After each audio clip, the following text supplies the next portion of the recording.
व्यास उवाच एकदा नैमिषारण्ये ऋषयासान्कादयः पप्रच्छुर्मुनिया सर्वे सूतं पौराणिकं खलु व्रतेन ऋषय उचुः व्रतेन तपसा किं वा प्राप्यते वाञ्छितं खलु फलं तत्सर्वं श्रोतुमिच्छामः कथयस्व महामुने। श्रुत्वाच नारदेनैव सम्पृष्टो भगवान् कमलापतिः सुररसै यथैवातश्रुनिग्धं समाहिताः।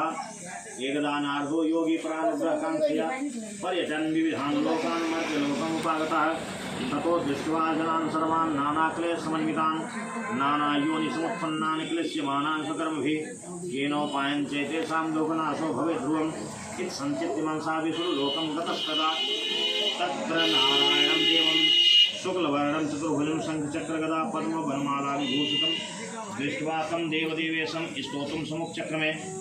नारदुवाच नमो वाङ्मनसाति रूपायानन्दशक्तये आदिमध्यान्तहीनाय निर्गुणाय गुणात्मने सर्वेषामादिभूताय भक्तानामार्तिनाशने।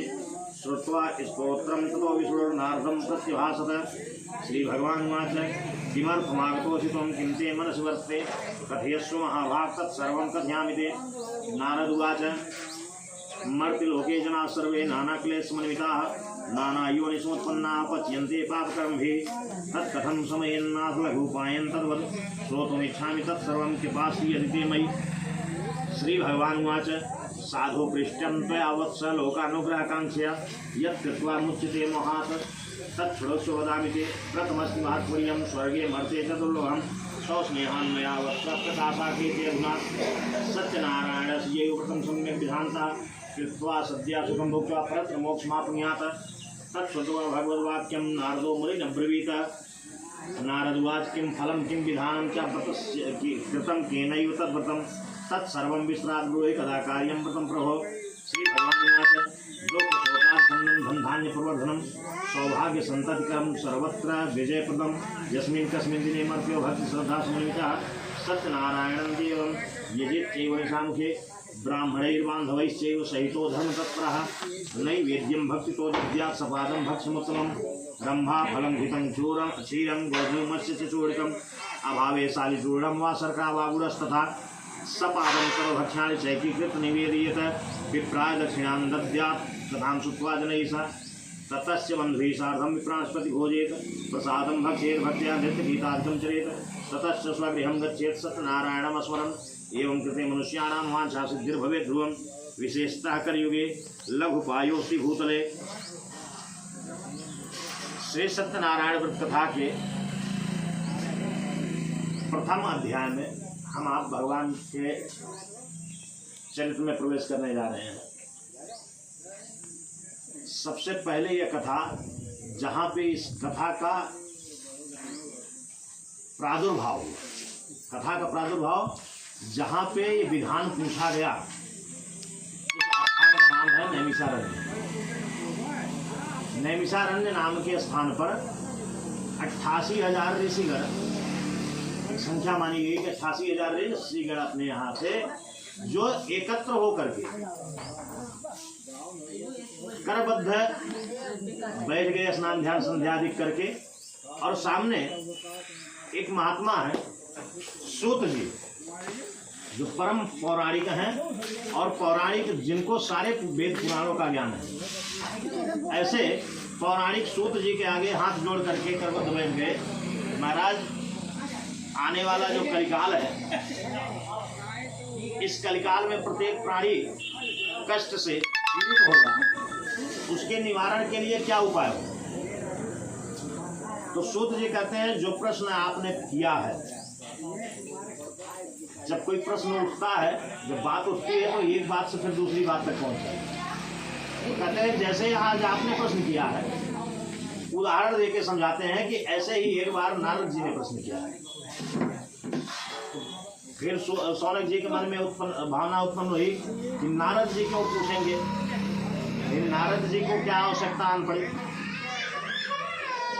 तो सूत जी कहते हैं कि नारद जी को अपनी कोई आवश्यकता नहीं है, नारद जी परम संत हैं। इसलिए एक बार नारद जी भ्रमण कर रहे थे और भ्रमण करते करते पृथ्वी लोक पर यत्र तत्र जहाँ गए वहाँ उन्होंने देखा सारे जीव पीड़ित हैं।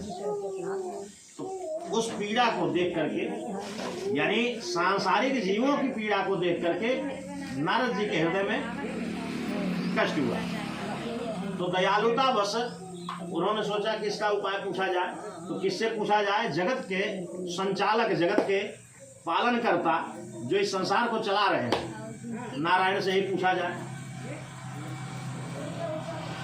तो नारद बाबा अपना करताल बजाते हुए, बीड़ा बजाते हुए, श्रीमन नारायण नारायण की ध्वनि करते हुए वैकुंठ लोग पहुंचे। देखते क्या है, शंख चक्र गदा पद्म परमाला से सुशोभित श्री नारायण जो है शेष सैया पे विराजमान है। लक्ष्मी जी चरण दबा रही हैं और बड़े आनंद में मग्न है। जैसे ही नारद जी की आने की ध्वनि सुनाई पड़ी, क्योंकि नारद जी जहाँ भी जाते हैं एक ध्वनि के साथ जाते हैं, श्रीमन नारायण नारायण। ऐसे नहीं चलते। जीवन में जहाँ भी रहिए राम का नाम लेते रहिए। नारद जी के जीवन से हमको शिक्षा लेनी चाहिए कि कुछ भी करते रहिए, भगवान का नाम स्मरण करते रहिए। ऐसा नहीं है कि हम अपने गृहस्थ में हैं तो भगवान का नाम गृहस्थ बाधक नहीं है। अगर भगवान का नाम लेते हुए भी अगर चाहें तो हर कार्य हो सकता है। राम का नाम लेते रहे, काम करते रहे।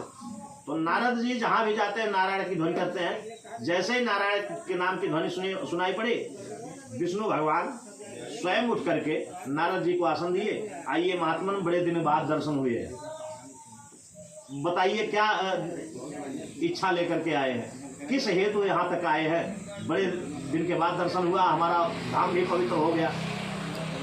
भगवान हमेशा जो है ब्राह्मणों का बड़ा सम्मान करते हैं। नारद जी ब्राह्मण ही ले जाते हैं, संत महात्मा, इसलिए जो है उठ करके प्रणाम करके उनको आसन दिया और खूब प्रेम से पूछा। तो नारद जी ने अपने मन की व्यथा जो संसार से लेकर के गए थे, महाराज मैं भ्रमण करते करते संसार में देखा मैंने कि एक भी प्राणी मुझे सुखी नहीं दिखाई दिया, तो क्या किया जाए? नारद जी ने कहा ये आप बताएंगे, हम क्या बताएं? हम तो आपके पास दुखी होकर के आए हैं, आप बताइए क्या उपाय किया जाए। तो भगवान ने कहा कि सत्यनारायण व्रत कथा ये जाकर के बता दीजिए। जो कोई व्यक्ति अगर इसका पालन करेगा तो उसके सारे कष्ट दूर हो जाएंगे। तो नारद जी ने फिर प्रश्न पूछा, किम फलम किम विधानम च, इस व्रत का फल क्या है, इसका विधान क्या है? तो भगवान फल बताते हैं, सौभाग्य संतत कर्म विजय सर्वत्र विजय प्रदम, सौभाग्य देने वाला है, संतान देने वाला है, सर्वत्र आपकी विजय देने वाला है, धन धान्य देने वाला है, सब कुछ देने वाला है। अच्छा, विधान क्या है महाराज? सत्यनारायण व्रत कथा का जो विधान बताया गया है, बच्चे को या तो खेलने दीजिए, नहीं पकड़ के रखेंगे तो किसी को नहीं पता, उसको खेलने दीजिए।